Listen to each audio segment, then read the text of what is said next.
So whenever we say, I refuse to believe, we can be sure that the evidence that's coming our way is not bearable and that it's conflicting with our worldview much too much. Denial protects people from this kind of anxiety. As I thought about all of these responses, I realized that what is common to every one of them is the emotion of fear. People are afraid of being ostracized, they're afraid of being alienated, they're afraid of being shunned, they're afraid of their lives being inconvenienced, they'd have to change their lives, they're afraid of being confused, they're afraid of psychological deterioration, they're afraid of feeling helpless and vulnerable. And they're afraid that they won't be able to handle the feelings that are coming up. None of us want to feel helpless and vulnerable. So we want to defend ourselves. And the way we often do that is with anger. So then we become angry. And when we become angry, then we become indignant. We become offended. We want to ridicule the messenger. We want to pathologize the messenger. And we want to censor the messenger. So how can we overcome this resistance and denial? The first thing is to meet people where they're at. One thing is that we need to raise people's awareness about this through what I would call gentle dialogue and gentle questioning. My name is John Freedom. I'm a counselor in private practice here in Tucson, Arizona, where I've been for the past 20 years. I hold a master's level certification in NLP, which is Neuro-Linguistic Programming.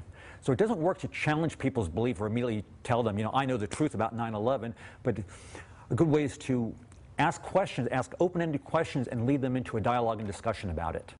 Healing comes through facing the truth, experiencing it, allowing the feelings to come in, so that if there are feelings of fear that perhaps these events were caused by something that we haven't thought about yet, dark elements within our society, for example, we'll let that come in and explore it. Let the light shine on whatever happened. This will be the most healing process. The Germans did this after their war. The South Africans did this after apartheid. Reconciliation through the truth is what is a deep path to psychological recovery from the myths and lies around which this historic event has been cloaked in the official view. I am Professor William Woodward. I'm trained in the history of science with a PhD. I also have a master's in experimental psychology. I've edited 4 books and published well over 20 peer-reviewed papers. I've taught for 35 years at a state university, University of New Hampshire. I think as a psychologist, to overcome our fear of the traumatic event with new information would be the best, healthiest route to our collective recovery from the trauma of 9/11. That, by the way, is a psychotherapeutic insight that to gradually uncover the truth in your own life, the sources of anxiety, to make them conscious, is the royal road to recovery. One of the ways to deal with the trauma is to find the answers. That's why I think it is of such importance to have a comprehensive investigation. To work together to expose what happened, regardless of where the evidence takes us. That's what we expect in our state government, law enforcement. I think that by putting science together with the law, we will have a psychological healing around the impossible cognition that has been produced on that day. I believe that to be the kind of country that we think we are, we have to face some of the things that are not as we think they are. I'm Robert Griffin. I am a licensed psychologist practicing in Pennsylvania for 25 years. I am a member of Psychologists for Social Responsibility, and I am past president of the Northeastern Pennsylvania Psychological Association.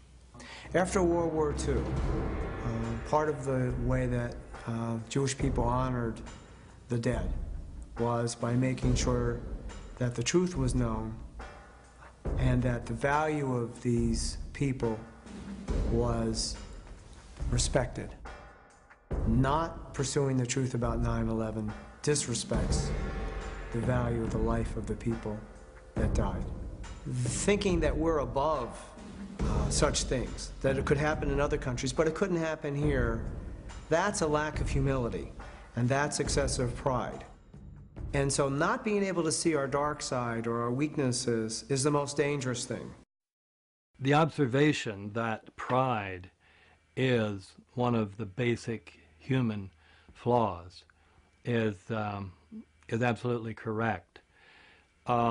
This is especially true for Americans because we for a long time looked at other nations and say, oh, they're in such bad shape, but luckily we don't have those problems. We don't have leaders who would do those things that were done in the Soviet Union, or done in Germany, or done in Japan, and on down the list. So this is a type of pride that Americans have.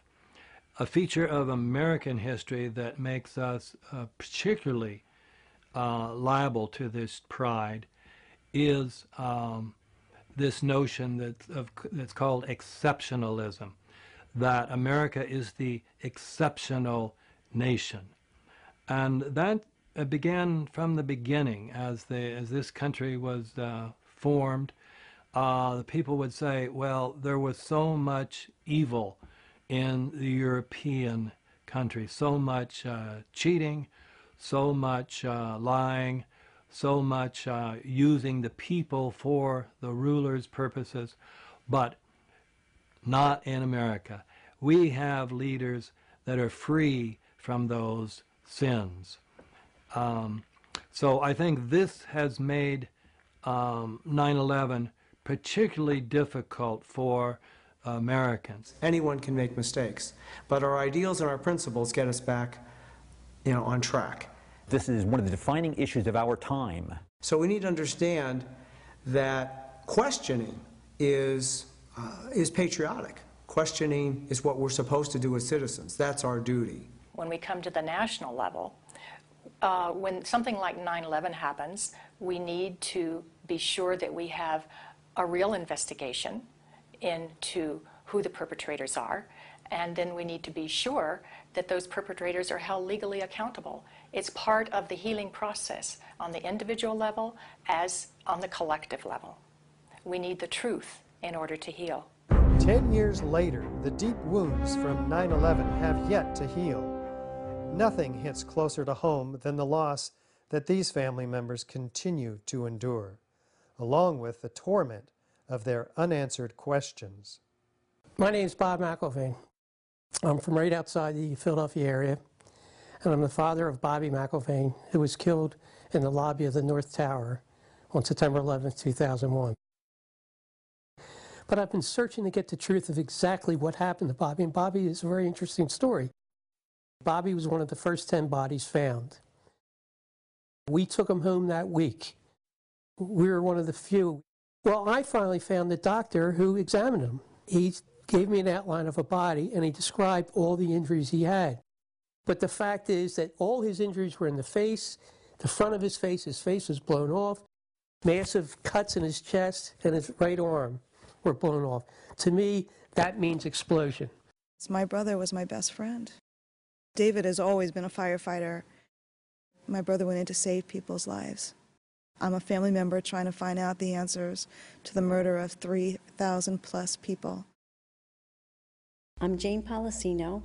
My husband Steve was 48 years old when he was killed on September 11th.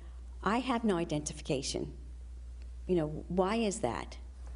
And you're sort of left with all these question marks, which is harder to deal with than the pain of losing somebody in that way.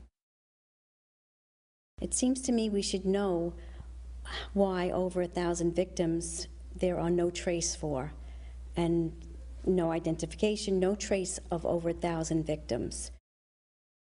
Just a few years ago, they were still finding body parts on the roofs of buildings.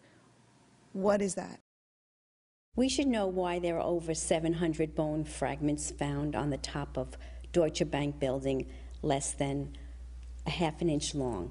We should have that information. Why were they up there? Why weren't they found? What kind of explosion was there?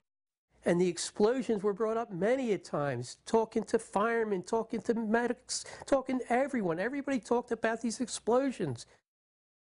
I want the officials that are in power to ask the questions. I want answers. We never had answers. Nobody ever stopped to have a scientific investigation. Please look at architects and engineers. People all around the world, scientists, all around the world are questioning this, that these towers could not have come down. But when you bring science into the equation, that's so important because you can't argue against science. And there's some deep, deep explaining to do. The bottom line is that it needs to be investigated properly.